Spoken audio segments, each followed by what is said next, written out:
सतनाम आदेश, गुरु जी को आदेश। ओम गुरु जी, श्रीनाथ जी गुरु जी को आदेश आदेश आदेश। तो पिछले वीडियो में हमने साधक की दिनचर्या पे कुछ बातें की थी। उस उससे रिलेटेड कुछ सवाल आए हैं। उनमें से एक सवाल आज लेते हैं कि प्रकृति हमें कैसे सहकार्य करती है और उसका महत्व क्या है। तो अगर देखा जाए तो हम सब प्रकृति ही है। जो कुछ भी हमें दिखता है, जो कुछ भी है, वो सारे प्रकृति में आते हैं। प्रकृति के तीन अगर विशेषताएं देखें तो उसमें तीन गुण, तीन दोष आते हैं। सत्वगुण, रजगुण और तमोगुण। इसके साथ कफ, पित्त, वात, ये दोष भी आते हैं। तो गुण और दोषों से मिलके प्रकृति पूरी बनी हुई है। तो दिनचर्या में अगर इनका महत्व देखा जाए तो हर एक समय का अलग अलग तत्व चलता है। जैसे सुबह का अगर समय ले तो उसमें सत्वगुण ज़्यादा रहता है। पूरे दिन भर हम रजस में रहते हैं और रात का समय जो आ जाता है वो तमस में आ जाता है।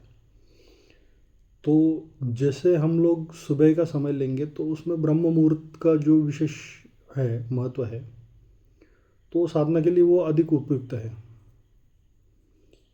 अब ब्रह्म मुहूर्त में ऐसे क्या विशेषता है, ये देखा जाए तो वो आध्यात्मिक दृष्टि से भी एक महत्वपूर्ण है। और प्रकृति के साथ अगर हम उसे जोड़ना चाहें तो हमारा शरीर और प्रकृति एक लय में चलती है। विज्ञान की भाषा में उसको सर्केडियन साइकिल भी बोला जाता है। तो एक रिदम जो बना हुआ है उसको हम बोल सकते हैं कि वो समय पे जुड़ जाता है। अब इसका उदाहरण क्या है कि हम लोग अगर देखेंगे तो भले हम हमारे काम के चक्कर में रात को लेट सोते हैं, सुबह लेट उठते हैं, समय हो जाता है, बहुत सारी चीज़ें हो जाती है अपने को। बट पशु पक्षियों का अगर दिन देखेंगे, दिनचर्या देखेंगे तो वो आपको दिख जाएगा कि ब्रह्म मुहूर्त में पंछियों की आवाज़ आना चालू हो जाती है। और जैसे सूरज ढलने लगता है तो सब पक्षी, पशु अपनी दिनचर्या ख़त्म कर देते, वो समाप्त कर देते। तो ये एक नेचुरल रूटीन है जो हम कॉमनली ऑब्जर्व कर सकते हैं हर एक जगह पे कि प्रकृति और ये कैसे जुड़ा हुआ है। अब हम देखेंगे साधक के नज़र से कि साधक के दिनक्रम में इन चीज़ों का कैसे फ़ायदा उठाया जा सकता है और लाभ कैसे हो सकता है। पहली बात यह है कि अगर हम ब्रह्म मुहूर्त में उठते हैं और साधना करना चाहते हैं तो पहला फ़ायदा तो ये है कि पूरी दुनिया एक नींद, गहरी नींद में रहती है वो समय पे। तो साधक को यही समय ऐसे रहता है जिसमें वो खुद पे काम कर सके। मतलब क्या कि कोई डिस्टरबेंस नहीं रहेगा, आपको कोई छेड़ेगा नहीं, आपका फ़ोन नहीं, आपको कोई फ़ोन नहीं करेगा, या फिर आपको कोई किसी कारण के लिए कि कहीं कुछ कोई बुला रहा है, बता रहा है, आ रहा है, जा रहा है, ऐसा समय नहीं है वो साधक का एक अपना खुद का समय होता है। सबसे बड़ा पहला लाभ ये है कि आप वो समय अगर खुद को देते हो तो आप जो कारण बताते हैं कि ये कारण की वजह से साधना नहीं हो रही, वो कारण की वजह से साधना नहीं हो रही है, ऐसे बहुत सारे कारण निकालेंगे तो बहुत सारे कारण इस समय में अब उपस्थिति नहीं है। वो मतलब कारण ही नहीं बन सकते कि इसकी वजह से मैं नहीं कर पाया। मतलब जैसे घर में गृहिणियाँ काम करती है तो बहुत बार होता है कि बच्चों की तरफ देखना रहता है, कोई आता है, कोई जाता है, तो थोड़ा जल्दी उठ जाएंगे तो ये सब डिस्टरबेंस नहीं रहता। या फिर जैसे दिन चालू हो जाता है तो काम पे जाना है, खुद का तैयारी करना है, किसी के फ़ोन आते जाते, किसी से बातचीत होती रहती है, या फिर दिन जैसे बढ़ते जाता है तो शोरगुल भी ज़्यादा बढ़ता है, आजू बाजू की आवाज़ें बढ़ती जाती है, तो साधना के लिए उपयुक्त समय नहीं मिल पाता। अगर ब्रह्म मुहूर्त का आप चयन करते हो तो सबसे बड़ा फ़ायदा यह है कि आप ऐसे समय में साधना करोगे जहाँ पे प्राकृतिक आवाज़ें भी शांत है। वो शांतता आपके साधना को कई ऊंचे स्तर पे लेके जा सकती है। अब वो क्यों लेके जाएगी? क्योंकि जैसे आपको एक अकेले में खुद का समय मिलेगा, आप आपकी साधना पे फोकस कर सकोगे जो करना चाहते हो। दूसरी चीज़ ऐसी है कि शरीर और प्रकृति का एक संबंध देखें तो जैसे अंधेरा होना चालू हो जाता है तो अपने आप नींद आनी चालू हो जाती है। तो उसके लिए शरीर में जो हार्मोन्स रहते हैं उनकी लेवल रात को ज़्यादा रहती है, मेलाटोनिन कि आप आपकी अच्छी नींद के लिए वो कारण रहते हैं। पर ब्रह्म मुहूर्त का समय अगर देखा जाए तो मेलेटोनिन का स्तर अपने आप कम होने लगता है। मतलब आप एक नींद से धीरे धीरे ऑटोमेटिकली बाहर आना चालू हो जाते हो। जो थकान वगैरह जो है वो अपने आप कम होना चालू हो जाती है और बॉडी एक नई एनर्जी डेवलप करके अपने आने वाले दिन के लिए एक खुद की तैयारी में लग जाती है। तो जो बहुत लोगों का ये कहना है कि रात को बैठ सकते हैं पर नींद बहुत आती है, ये होते, तो आप ये करके देखो। अब ब्रह्म मुहूर्त का समय ज़्यादा खींचतान करने की ज़रूरत नहीं, उसको ज़्यादा कॉम्प्लिकेटेड बनाने की ज़रूरत नहीं, क्लिष्ट बनाने की ज़रूरत नहीं है। मैं ये नहीं कहूँगा कि आप सुबह 4 बजे 3 बजे उठ जाओ और लग जाओ, क्योंकि बाकी हर एक ये जो मैं सारी चीज़ें बात कर रहा हूँ ये एक सामान्य तौर से बात कर रहा हूँ। तो कम से कम आप एक प्रयास कर लेना कि सूर्योदय से पहले 1 आध घंटा उठ सकते हैं क्या हम लोग। अगर उतना भी समय हम कैच कर पाएंगे तो भी बहुत आसानी हो जाएगी हमारे लिए, क्योंकि वो भी समय इतना रहता है कि घर में शोरगुल नहीं रहता, उस समय शांतता ही रहती है। और इसके लिए आपको क्या करना पड़ेगा, आपका डेली रूटीन ऑब्जर्व करना पड़ेगा। समय मान के चलो कि आप 7 बजे उठ रहे हो तो 1 महीने के लिए आप 6:30 बजे उठना चालू करो। डायरेक्टली कोई भी चीज़ करने की ज़रूरत नहीं, धीरे धीरे धीरे वो शिफ्ट करते जाओ। वो शिफ्ट करते करते करते आप बराबर 6, 5:30, 5 बजे तक आ जाओगे। ज़्यादा कसरत करने की ज़रूरत नहीं है।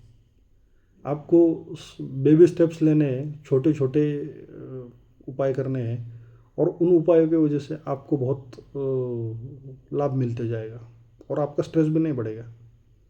15-15 मिनट का भी कर सकते हो उसमें।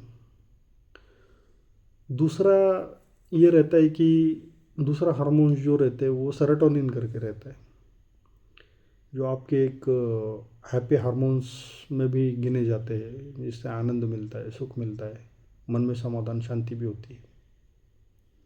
फिर सबसे ज़्यादा रहता है कि हम हर एक चीज़ के लिए मोटिवेशन चाहते हैं, क्या करना है क्या नहीं करना है। तो मोटिवेशन अगर आप ऑब्जर्व भी करो तो सुबह के समय में हम खुद ही मोटिवेटेड रहते हैं। क्यों रहते हैं? डोपामाइन रहता है उसमें। तो ये जो संप्रेरक या हार्मोन्स जिसे बोलते हैं वो नेचुरली बहते हैं। हम जितना इनका फ़ायदा उठा सकते हैं हमें उठाना चाहिए साधना के क्षेत्र में। इसलिए ब्रह्म मुहूर्त का महत्व बताया गया है कि शरीर का विज्ञान और प्रकृति वो दोनों का मिलाप होता है वहाँ पे। आपका आप जब भी उठते हो तो सुबह उठने के बाद हमें फ्रेश लगता है, ठीक है। बीमारी या ये वो सारी चीज़ें अलग है, उस पर अलग से हर एक व्यक्तिगत लेवल पे कोई सोच के अपने अपने लेवल पे काम कर सकता है कि मुझे सुबह उठने के बाद फ्रेश क्यों नहीं लग रहा, क्या हो रहा है, तकलीफ़ें क्या आ रही है, तो वो डॉक्टर की सलाह लेके खुद को कर सकता है। बट अगर नॉर्मल आदमी का देखा जाए तो सुबह उठने के बाद उसको फ्रेश होता है। तो ये हो रहा है, मतलब इसका मतलब है कि शरीर का विज्ञान हम समझ गए हैं और ये सारे हार्मोन्स जो मैंने अभी बताए हैं वो सारे हार्मोन्स हमें सहायता कर रहे हैं। अब इनकी सहायता लेके हमें हमारी साधना में क्या मिलेगा? एक तो आनंद मिलेगा, फोकस मिलेगा, जो हमें एनर्जी चाहिए वो एनर्जी रहेगी, और ये नेचुरल तरीके से जो शरीर का साथ मिल रहा है उसके साथ हमारी साधना की भी ऊर्जा हमें लग जाएगी। और सुबह जो शांतता मिलेगी, जो एक गहराई मिलेगी, उससे साधना का स्तर और बढ़ेगा।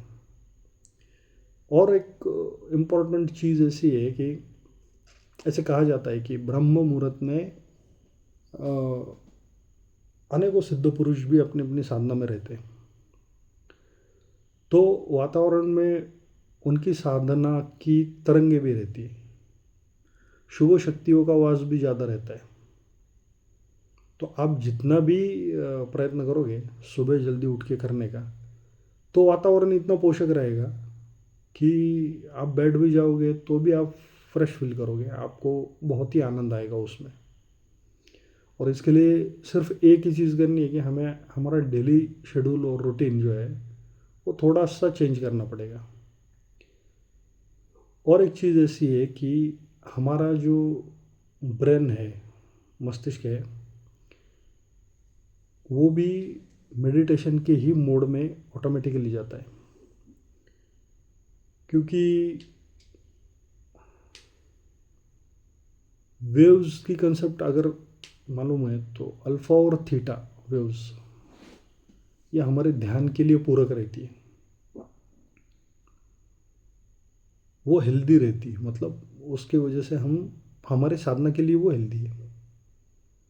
नेचुरली हम लोग जाते हैं। अगर बहुत बार ऐसे देखा भी जाए, बहुत बार पढ़ा पढ़ा भी होगा आपने या नहीं होगा, आप नींद में से उठते हो वो एक समय, और जब आप रात को नींद में जाते हो वो एक समय, वो दोनों ऐसी स्थितियाँ उत्पन्न करता है कि जो नेचुरली मेडिटेशन की स्टेट रहते हैं। भले आप 5 मिनट शांति से भी सुबह उठने के बाद 5 मिनट, 10 मिनट, 15 मिनट तक बेड पे वैसे ही बैठे रहो, तो भी आपको थोड़ा बहुत महसूस हो सकता है। और एक चीज़ ऐसी है कि जो आजकल सभी जगह पे सभी लोग एक महसूस करते हैं कि प्रदूषण, पोल्यूशन, फिर वो साउंड का हो या फिर वो हवा का हो, एयर पोल्यूशन हो। अभी इसमें क्या होगा कि सुबह जब जल्दी उठोगे तो नेचुरली ऑक्सीजन ज़्यादा ही ज़्यादा मिलेगा आपको। इसमें प्राण की मात्रा हम बोल सकते हैं कि बढ़ सकती है। बहुत सारे रोगों को निकाल देता है। और ख़ास करके जैसे अगर हम प्राणायाम, योगासन ये चीज़ें करनी है तो सुबह उठ के अगर हम ब्रह्म मुहूर्त में करेंगे तो पेट भी खाली रहेगा। प्राणायाम के लिए ये सर्वोत्तम मुहूर्त है ब्रह्म मुहूर्त।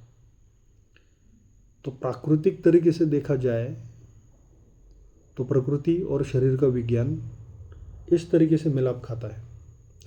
अब इसके अगले वीडियो में हम लोग देखेंगे कि प्रकृति के हिसाब से खाने के समय क्या होने चाहिए, नींद का समय क्या होना चाहिए, किस समय में हमें क्या करना चाहिए। मतलब बहुत सारी चीज़ें हैं, कब कोई चीज़ें प्राणायाम से रिलेटेड रह सकती है, कोई ध्यान से रिलेटेड रह सकती है, कोई मंत्र जापों से रिलेटेड रह सकती है, कोई अलग साधनाओं से रिलेटेड रह सकती है। तो प्राकृतिक जो एक दिनचर्या है उसके हिसाब से हम कहाँ फिट बैठ रहे हैं। इसमें यह नहीं है कि ब्रह्म मुहूर्त का ही महत्व है या फिर दिन में कुछ नहीं है, रात में कुछ नहीं है, ऐसा कुछ नहीं है।